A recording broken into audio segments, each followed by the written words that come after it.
Welcome students. मैं doctor Smita Sharma और मैं आपको बीएससी पार्ट सेकंड का पेपर सेकंड पढ़ा रही हूँ, जिसमें हम यूनिट फोर्थ कर रहे हैं। यूनिट फोर्थ में 3 चैप्टर्स हैं, उसमें से हम सेकंड चैप्टर पढ़ रहे हैं जिसका नाम है सुपरपोजिशन ऑफ वेव्स। इसके अंतर्गत हमने कल इंटरफेरेंस को पढ़ा था और हमने देखा था कि इंटरफेरेंस की घटना किन किन के लिए होने के लिए किन किन कंडीशंस की ज़रूरत है, यानी व्यतिकरण के लिए किन शर्तों की आवश्यकता है और उसमें ऊर्जा जो है उसका वितरण कैसे होता है। उसका ऊर्जा का क्षय नहीं होता, पुनर्वितरण होता है। रीडिस्ट्रीब्यूशन ऑफ एनर्जी इंटरफेरेंस की घटना के दौरान होता है। आज हम दूसरा ये अध्यारोपण के सिद्धांत के अंतर्गत जो दूसरा इफेक्ट है, फिनोमिना है जो अराइज होता है, वो हम पढ़ेंगे। वो है बीट्स, विस्पंद। अब इंटरफेरेंस के लिए हमने क्या कहा था? हमने ये कहा था कि जो दो या दो से अधिक तरंगे अध्यारोपित हो रही है, सुपर इम्पोज हो रही हैं, उनके लिए जो फ्रीक्वेंसी है या कोहेरेंट सोर्सेस से ही वेव्स जनरेट होनी चाहिए। कला संबंध स्रोत होने चाहिए, उनकी फ्रीक्वेंसी सेम होनी चाहिए। ये हमने कंडीशन रखी थी, तभी इंटरफेरेंस की घटना आपको होती हुई दिखाई देगी। अब बीट्स में भी कुछ ऐसी ही कंडीशन है। कंडीशन क्या है? जब दो लगभग समान आवृत्ति वाले ध्वनि स्रोतों को साथ साथ बजाया जाता है तो किसी बिंदु पर प्राप्त ध्वनि की परिणामी तीव्रता में उतार व चढ़ाव सुनाई देने लगते हैं। एक ही बिंदु पर क्रमानुसार ध्वनि की तीव्रता कम व अधिक होने की घटना को विस्पंद कहते हैं। अब इसको मैं सरल शब्दों में समझाती हूँ कि मान लो दो आपके साउंड के सोर्सेज हैं और उनके जो फ्रीक्वेंसी है, दोनों सोर्सेज की जो फ्रीक्वेंसी है उनमें बहुत स्लाइट अंतर है।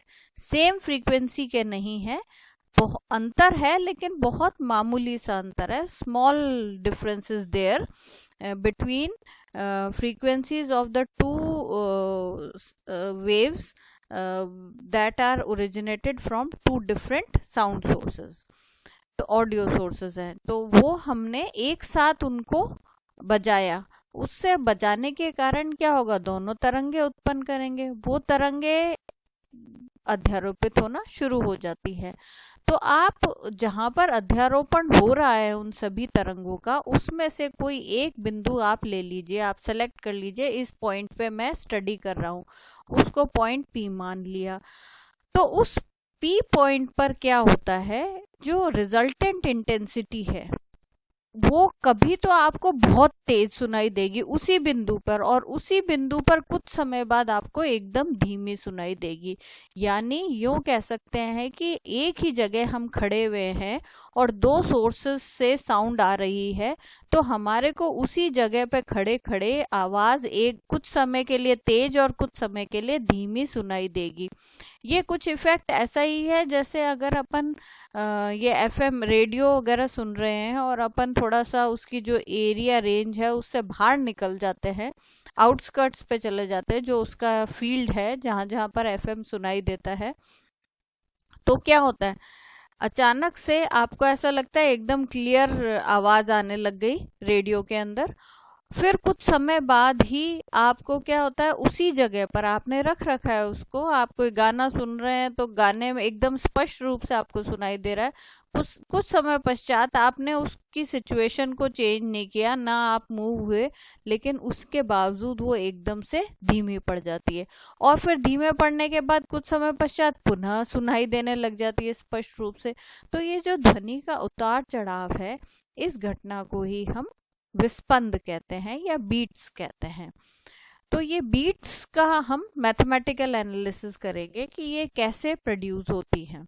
तो इसके लिए मेन जो कंडीशन हमारी है, एसेंशियल कंडीशन बीट्स प्रोड्यूस होने के लिए, वो ये है कि जब जो ध्वनि स्रोत है उनसे जो तरंगे बन रही हैं, जो वेव्स उन सोर्सेस से ओरिजिनेट हो रही हैं, उनकी फ्रीक्वेंसी में स्लाइट डिफरेंस होना चाहिए, मामूली सा अंतर होना चाहिए। सेम होगी तो व्यतिकरण की घटना होगी, अलग अलग हमारी होनी चाहिए। अब हम इसका मैथमेटिकल एनालिसिस पढ़ लेते हैं कि ये हम मैथमेटिकली कैसे समझा सकते हैं इस घटना को। तो मैथमेटिकल एनालिसिस में हम सरलता के लिए हमेशा से ही दो ही तरंगे काम में लेते हैं, इसलिए यहाँ भी हम दो तरंगे ले लेते हैं। एक तरंग तो हमने ले ली है, एक जो वेव ली है वो उसकी फ्रीक्वेंसी या आवृत्ति ν1 है, और दूसरी जो तरंग ली है उसकी फ्रीक्वेंसी या आवृत्ति ν2 है, और दोनों एक सेम ही मीडियम में चल रही है, एक ही माध्यम में चल रही है और एक ही दिशा में संचरित हो रही है। They are propagating in along same direction. तो ऐसे में उनके जो विस्थापन के समीकरण है या डिस्प्लेसमेंट इक्वेशन है वो कुछ इस प्रकार से लिखे जा सकते हैं। y1 is equals to a1 sine omega 1 t plus phi1। यहाँ हमने कला भी अलग अलग ले ली। ऐसे ही y2 लिख सकते हैं, a2 आयाम भी हमने अलग अलग लिया है, एम्पलीट्यूड भी डिफरेंट लिया है, sine omega 2 t plus phi2। अब ओमेगा 1, अब आपको ये होगा ओमेगा 1 ओमेगा टी तो हमने ऊपर डिफाइन ही नहीं किया, नहीं हमने ν1 ν2 डिफाइन कर दिए, तो हम उनकी टर्म्स में लिखेंगे। तो कैसे लिख सकते हैं, ओमेगा होता है 2 पाई न्यू, तो 2 पाई ν1 टी प्लस phi1, और ये हो जाएगा 2 पाई ν2 टी प्लस phi2। तो ये दो हमारी इक्वेशंस हैं। अब अध्यारोपण का सिद्धांत कहता है कि अगर ये दो तरंगे एक स्थान पे मिलेंगी तो उनका सदिश जोड़ हो जाएगा, तो हम उनको जोड़ लेते हैं। तो अध्यारोपण के सिद्धांत से y बराबर y1 plus y2 according to principle of superposition, y1 is equals to y is equals to y1 plus y2, दोनों वैल्यूज प्लेस कर दी। अब इसके अंदर एक चीज हम यहाँ पर अज्यूम कर लेंगे, इसको फर्दर सॉल्व करने से पहले हमने क्या कहा था कि जो दोनों तरंगों के जो आवृत्ति है उनमें मामूली सा अंतर होगा, तो वो जो अंतर है फ्रीक्वेंसी में, small difference in frequency, let that be x, वो मान लिया x है। तो आपके पास ν1 माइनस ν2 बराबर x हो गया, दोनों आवृत्तियों का अंतर x है।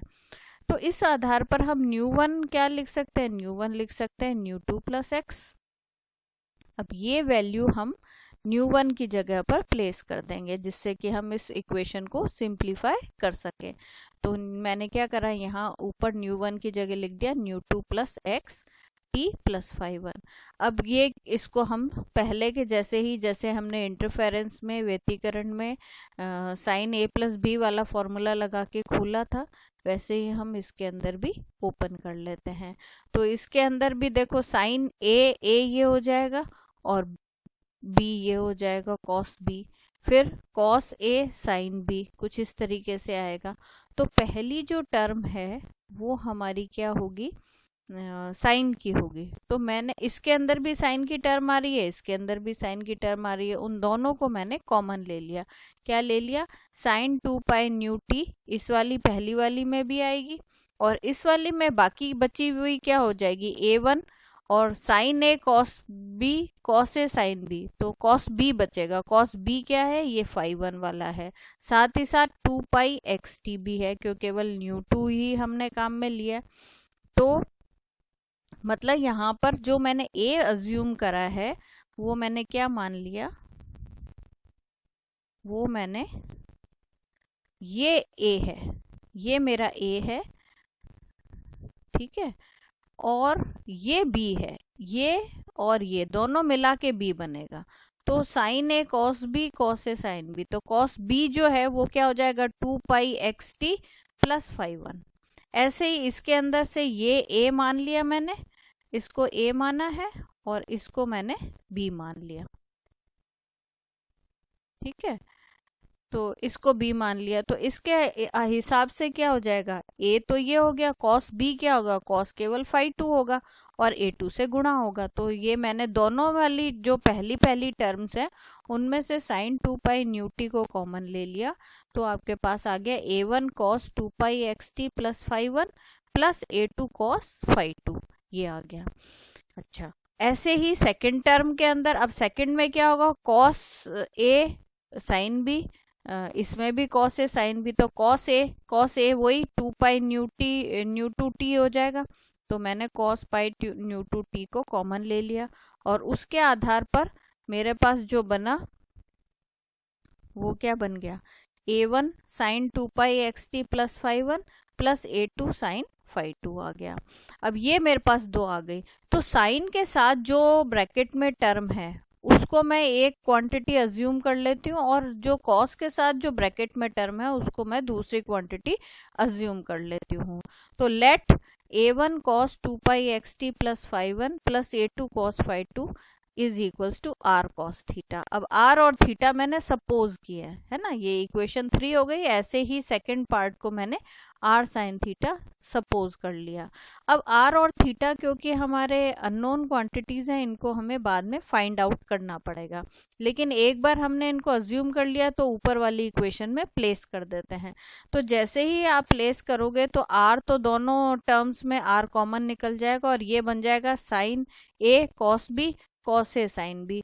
तो वापस साइन ए प्लस बी के फॉर्म में लिख सकते हैं।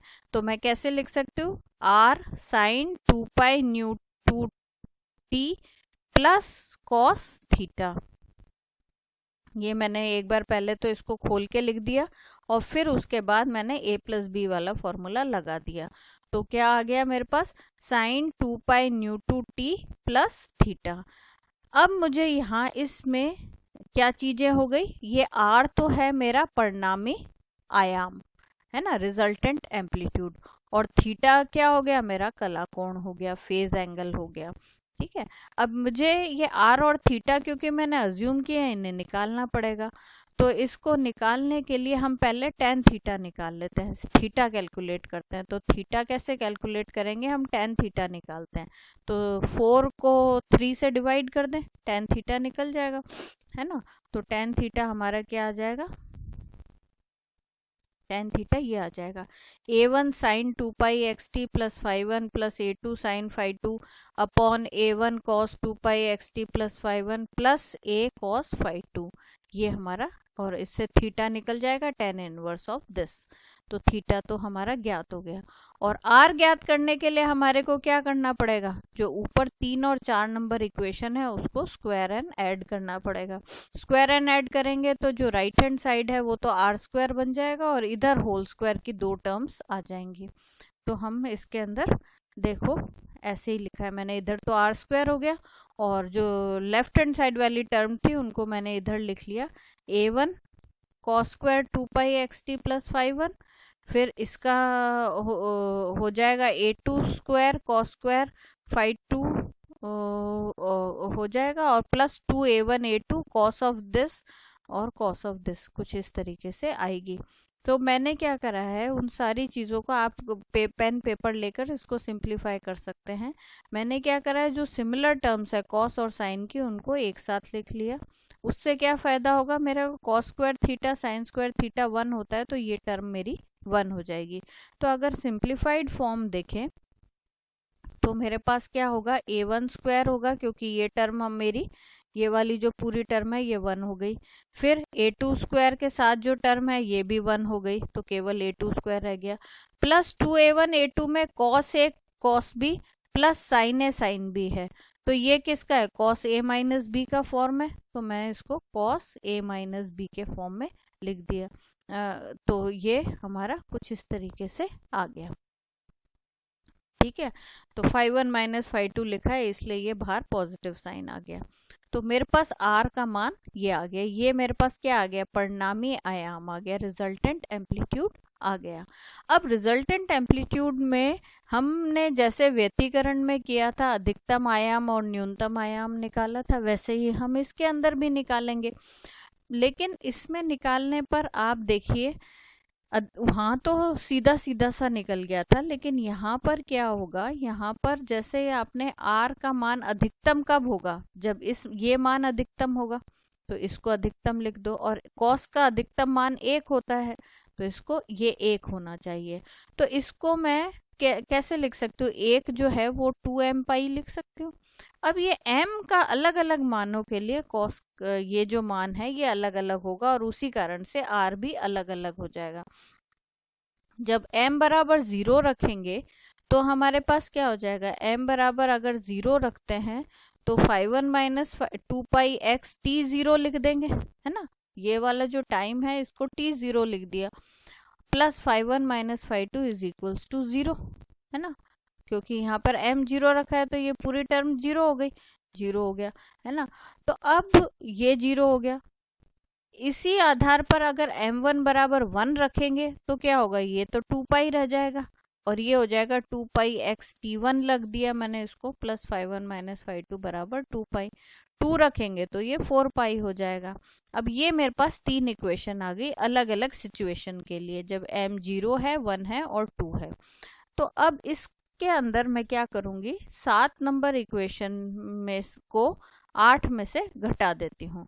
घटा दूंगी तो क्या आ जाएगा मेरे पास, देखो ये टर्म तो दोनों कट जाएंगे आपस में, इसमें भी 2 पाई एक्स कॉमन निकल जाएगा, t1 माइनस टी जीरो, और यहाँ आ जाएगा 2 पाई माइनस जीरो 2 पाई के बराबर। तो ये इक्वेशन आ गई 2 pi x t1 minus t zero बराबर 2 पाई। ऐसे ही मैं 8 को नंबर इक्वेशन को 9 में से घटाऊंगी तो मेरे पास क्या आ जाएगा, 2 pi x t2 minus t1 बराबर 2 पाई।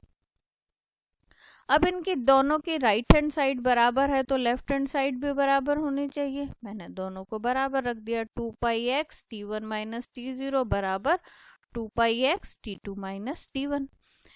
2 पाई एक्स ऑब्वियस है, दोनों तरफ से कैंसिल हो जाएगा, केवल ये आ जाएगा t1 माइनस टी जीरो बराबर t2 माइनस टी वन। ठीक है। अगर हम कोई एक चीज ले, किसी एक से सिंप्लीफाई करें तो हमारे पास क्या आता है, जैसे मान लो मैं t1 माइनस टी जीरो का मान निकालना चाहती हूँ इसी इक्वेशन से, तो इस इक्वेशन से क्या निकलेगा, 2 पाई निकल जाएगा, कट जाएगा, तो t1 माइनस टी जीरो का मान आ रहा है 1 बाई एक्स। ऐसे ही t2 माइनस टी वन का मान आ रहा है 1 बाई एक्स। तो ये दोनों टर्म्स बराबर हैं, इन दोनों टाइम इंटरवल में समानता है और वो दोनों ही किसके बराबर है, 1 बाई एक्स के बराबर है। तो इसका इस सारी चीज का मतलब क्या हुआ, तो ये हम किसके लिए निकाल रहे थे, ये हम केस कर रहे थे अधिकतम आयाम के लिए। तो अधिकतम आयाम का मतलब, इसका मतलब क्या हुआ, इसका मतलब ये हो गया कि 1 बाई एक्स समय अंतराल बाद, 1 बाई एक्स टाइम इंटरवल के बाद हमें मैक्सिमम एम्पलीट्यूड साउंड का मिलने लगता है। ठीक है, 1/x समय अंतराल बाद ध्वनि का अधिकतम आयाम प्राप्त होने लगता है, या हम यूं कहें 1 बाई एक्स सेकेंड में ध्वनि की अधिकतम तीव्रता प्राप्त होती है। और कितनी बार प्राप्त होती है, एक बार प्राप्त होती है। मतलब आप अगर 1 सेकेंड की बात करें तो कितनी बार प्राप्त हो जाएगी, x बार प्राप्त हो जाएगी। भाई 1 बाई एक्स सेकेंड में तो एक बार प्राप्त होती है, तो 1 सेकेंड में कितनी बार, x बार प्राप्त होगी। तो हम 1 सेकेंड में ध्वनि की अधिकतम तीव्रता x बार प्राप्त होती है। अच्छा, x क्या है, x हमारा दोनों आवृत्तियों का अंतर है। इसका मतलब ये हो गया कि अगर ध्वनि तरंगों में जैसे मान लो थोड़ा सा ही अंतर है, एक 260 है एक 256 है, तो दोनों में जो हर्ट्ज है, दोनों में जो अंतर है वो 4 हर्ट्ज का हो गया। तो इसका मतलब क्या हो गया, इसका मतलब ये हो गया कि इन दोनों को अगर एक साथ बजाया जाएगा तो एक ही बिंदु पर 1 सेकंड के अंदर 4 बार अधिकतम आवाज सुनाई देगी, और मतलब उस बिंदु पर 4 बार ही अधिकतम आवाज सुनाई देगी, बाकी जगह आवाज डिमिनिश होगी। ये हमारा इसका मतलब हो गया। अब इसी प्रकार से हम न्यूनतम के लिए आर मिनिमम का केस भी अध्ययन कर लेते हैं। अब आर मिनिमम के लिए क्या होना चाहिए, आर मिनिमम के लिए जो cos 2 pi x T plus 5 1 minus 5 2 है उसका मान कितना होना चाहिए, -1 होना चाहिए। अगर -1 है उसको cos की टर्म में लिखेंगे तो लिखेंगे cos 2m प्लस 1 पाई। अब इसमें भी m के अलग अलग मानों के लिए, क्योंकि इसके अंदर हमारा टाइम का फैक्टर आ रहा है ना, टाइम डिपेंडेंट फैक्टर आ रहा है, तो हम उसका अध्ययन कर रहे हैं। तो m बराबर 0 रख रहे हैं, तो m बराबर 0 पर हम टाइम को t0 मान लेते हैं। तो उस वक्त क्या हो जाएगा, m बराबर 0 रखने पर ये पाई के बराबर होगा। ऐसे ही m बराबर 1 रखेंगे तो 2 pi x t one plus 5 1 minus 5 2 बराबर 3 पाई हो जाएगा। ऐसे ही m बराबर 2 रखेंगे तो 2 pi x t two plus 5 1 minus 5 2 बराबर 5 पाई आ जाएगा। ऐसे हमारे पास 3 इक्वेशन आ गई 10th 11th और 12th। जैसे हमने आर मैक्सिमम के केस में किया था वैसे ही हम यहाँ करेंगे। 10 नंबर इक्वेशन को 11 में से घटाएंगे और 11 को 12 में से घटाएंगे, तो आपके पास कुछ ये रिलेशन आ जाएगी, 2π(x) t1 माइनस t0 बराबर 2π। और ऐसे ही 12th में से जब 11th को घटाएंगे तो क्या आ जाएगा, 2π(x) t2 minus t1 is equals to 2π। क्योंकि दोनों की राइट हैंड साइड बराबर है, ये दोनों भी इक्वल होने चाहिए, तो ये क्या हो गया, t1 minus t0 should be equal to t2 minus t1। और किसी एक से मान अगर हम निकालते हैं तो क्या आता है, t1 माइनस t0 बराबर 1/x आता है। जैसे पहले आया था बिल्कुल वैसे ही t1 माइनस t0 बराबर t2 माइनस t1 बराबर x आ गया। अब इसको भी वैसे ही हम समझा सकते हैं कि 1/x सेकंड के समय अंतराल पर ध्वनि की न्यूनतम आयाम प्राप्त होने लगता है। अर्थात क्या मतलब हुआ, मतलब इन 1/x second in time interval of 1/x second the minimum amplitude of the sound is obtained। तो 1 सेकंड में कितना होगा, तो 1 सेकंड में ध्वनि की न्यूनतम तीव्रता हमारी x बार प्राप्त होगी, तो x बार प्राप्त हो गई। ठीक है, तो अब इसका मतलब क्या हुआ, इसका मतलब लेकिन x किसके बराबर है, न्यू2 माइनस न्यू1 के बराबर है। इसका मतलब ये हुआ कि एक बिंदु पर अगर आप खड़े हो और दो ध्वनि तरंगे जिनमें थोड़ा सा आवृत्ति में अंतर है, वो अगर उसी बिंदु पर अध्यारोपित होती हैं तो क्या होगा, आपको 1 सेकंड के अंदर x बार तो अधिकतम आयाम सुनाई देगा और x बार आपको न्यूनतम आयाम सुनाई देगा। इन बिटवीन आपके आवाज में डिक्रीज या इंक्रीज आपको पता लगता रहेगा। लेकिन ये तभी महसूस होगा जब आपका स्पष्ट रूप से आपके, नहीं तो आपको महसूस तो होगा लेकिन आप काउंट नहीं कर पाएंगे। तो ये जो है ये हमारे 1 सेकंड में x बार ध्वनि की मैक्सिमम व x बार मिनिमम प्राप्त होती है। इस चीज को जितनी बार मैक्सिमा और मिनिमा मिलता है उसको हम कहते हैं बीट फ्रीक्वेंसी ऑफ बीट्स, विस्पंद की आवृत्ति। x बराबर न्यू2 माइनस न्यू1 प्रति सेकंड पर सेकंड। अब हमारे इसके अंदर आर मैक्सिमम और आर मिनिमम उस स्थिति में क्या हो जाएगा, a1 प्लस a2 और a1 माइनस a2। अगर हम आयाम दोनों तरंगों का समान कर दें, एम्पलीट्यूड सेम कर दें, तो क्या हो जाएगा, a1 माइनस a2 तो 0 हो जाएगा और a1 प्लस a2 2a के बराबर हो जाएगा। तो ऐसी स्थिति में आर मैक्सिमम 2a और आर मिनिमम 0 के बराबर होगा।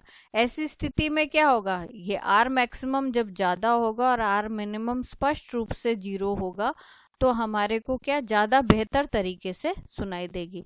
यदि आयाम लगभग समान है, ध्वनि की न्यूनतम व अधिकतम तीव्रता में स्पष्ट भेद किया जा सकता है। यदि आयाम में अत्यधिक अंतर हो, अब जैसे कई बार ऐसे होता है ना कि फ्रीक्वेंसी में बहुत एम्पलीट्यूड में बहुत ज़्यादा अंतर है, तो ऐसे में क्या है, आई मैक्स और आई मिनिमम जो उसकी तीव्रता कम हो रही है और तेज हो रही है उसमें ज़्यादा अंतर हमारे को समझ नहीं आ पाता है। तो ये हमारा बीट्स की बात है। तो बीट्स की क्या बात हो गई, बीट्स में खासियत ये हो गई कि एक ही स्थान पर आपको आयाम कभी बढ़ता हुआ कभी कम होता हुआ सुनाई देगा। और वो किस कारण से, जब तरंगे अध्यारोपित हो रही है लेकिन उन तरंगों में जो आवृत्ति है उसमें थोड़ा सा मामूली सा अंतर है, तब ये घटना आपको समझ आएगी। तो अब हम इन दोनों में, अभी हमने पढ़ लिया व्यतिकरण, इंटरफेरेंस पढ़ लिया और हमने विस्पंद पढ़ लिया। हम इन दोनों के बीच में अंतर, डिफरेंस बिटवीन द टू पढ़ लेते हैं। तो देखो पहला अंतर तो है ध्वनि तरंगे, भाई पहला तो व्यतिकरण के लिए तो जरूरी शर्त थी कि उसकी आवृत्ति एक समान होनी चाहिए और इसके लिए आवश्यक शर्त है कि मामूली सा अंतर होना चाहिए है। अच्छा, इसमें खास बात ये है क्योंकि हम कोहेरेंट सोर्स लेते हैं, तो इसमें व्यतिकरण में खास बात ये है कि उसका कालांतर स्थिर रहता है। The phase difference remains constant, ये बहुत इंपॉर्टेंट चीज है। और बीट्स में क्या होता है, बीट्स में तो कालांतर समय के साथ, क्योंकि आपने अभी देखा है, देखो कालांतर जो आपका आ रहा है वो टी डिपेंडेंट है। ये देखो, ये टी डिपेंडेंट टर्म है, तो टी डिपेंडेंट टर्म होने के कारण क्या होगा, ये समय पर निर्भर करता है, तो कांस्टेंट रह ही नहीं सकता। तो कालांतर जो है, फेज डिफरेंस जो है, वो टाइम के साथ वेरी करता है। थर्ड डिफरेंस क्या हो गया, उस बिंदु पर परिणामी ध्वनि स्थिर रहती है, अतः एकांतर क्रम में उत्पन्न तीव्र ध्वनि व शांति की स्थितियां स्थिर रहती हैं। तो हम कोई भी एक पॉइंट लेते हैं, उस पॉइंट पर जो मैक्सिमम एम्पलीट्यूड है या मिनिमम एम्पलीट्यूड है, जो भी सिचुएशन है, वो उसकी कांस्टेंट रहती है, क्योंकि फेज डिफरेंस रिमेन्स कांस्टेंट। तो एक बिंदु पर अगर आपको अधिकतम आयाम मिल रहा है तो हमेशा अधिकतम आयाम मिलता रहेगा, और दूसरे बिंदु पर आपको न्यूनतम मिलेगा। यानी आपके जो लाउड साउंड जोन है और जो वीक साउंड जोन है वो हमारे स्टेबल रहेंगे, स्टेशनरी रहेंगे, वो नहीं बदलेंगे। लेकिन बीट्स में अभी हमने मैथमेटिकल एनालिसिस में पढ़ा है कि एक ही बिंदु पर जब दोनों तरंगे अध्यारोपित होती है तो उसी बिंदु पर आपको क्रमानुसार अधिकतम और न्यूनतम दोनों प्रकार के आयाम मिलते रहते हैं। और ये थोड़ा सा अंतर जो है वो इस कारण से होता है क्योंकि एक की आवृत्ति दूसरे के आवृत्ति के की तुलना में थोड़ी सी या तो ज़्यादा है या कम है, तो इस कारण से उसमें वेरिएशन होता है। तो इसमें अगर हम देखें तो इसका जो इंटरफेरेंस पैटर्न है वो हमारा स्टेशनरी रहता है, जैसा है वैसा ही बना रहेगा। और इसके अंदर क्या होगा, एकांतर क्रम ऑल्टरनेट फॉर्म में मैक्सिमा और मिनिमा आपको मिलते रहते हैं, यानी वेरिएशन उत्पन्न होता रहता है। तो इस प्रकार से हमने व्यतिकरण और विस्पंदों के बीच में क्या अंतर है उसको हमने पढ़ लिया। अब इस टॉपिक में, ये बहुत छोटा सा टॉपिक है आपका, इसमें इस चैप्टर में एक छोटा सा टॉपिक और रहा है, वो हम नेक्स्ट लेक्चर में पढ़ेंगे, वो है हमारा कॉम्बिनेशन टोन्स। कॉम्बिनेशन टोन्स कैसे होता है कि अगर आपने जैसे दो इंस्ट्रूमेंट्स को आपने बजाया, तो उस कारण से उन दोनों इंस्ट्रूमेंट्स की जो आवाज़ है उनमें सुपर इम्पोजिशन होगा, अध्यारोपण होगा, और आपको रिजल्टेंट जो आपने कैलकुलेट करके रिजल्टेंट जो फ्रीक्वेंसीज कैलकुलेट करी, वो फ्रीक्वेंसी नहीं, जो कॉम्बिनेशन आयाम वगैरह स्टडी किए वो हमारे को मिल जाते हैं। लेकिन कई बार ऐसा होता है, अगर आप स्पष्ट रूप से हम कान से समझ पाते हैं, वो मतलब अपने को पता नहीं लगेगा, लेकिन हम अंतर पता कर लेते हैं कि हमारे को कुछ अलग प्रकार की आवृत्तियां भी सुनाई दे रही हैं, जबकि वो आवृत्तियां वो इंस्ट्रूमेंट निकाल ही नहीं रहे, वो एक पर्टिकुलर आवृत्ति पर बज रहे हैं, लेकिन हमारे को उसके अलावा भी कुछ आवृत्तियां सुनाई देती हैं कान से, और वो हम स्पष्ट रूप से उनको पहचान कर लेते हैं। तो वो क्यों सुनाई देती है वो हम नेक्स्ट लेक्चर में पढ़ेंगे। धन्यवाद।